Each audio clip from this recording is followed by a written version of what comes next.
Mbukeli, ngikubingelele kuzo zonke indawo lapho khona kufinyela khona lelo hlelo igama lami ngingusithembi sonke kwakandlozi. Ngicela amaqala uvashele channel yethu subscribe.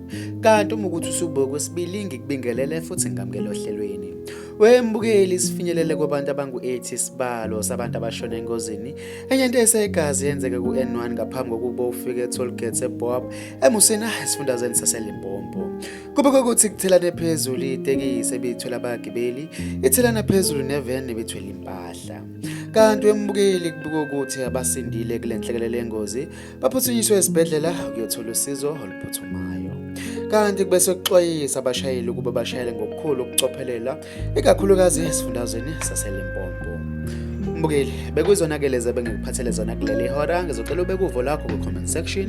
Ngizokubona kwenye ividiyo elandelayo. Sale kahle.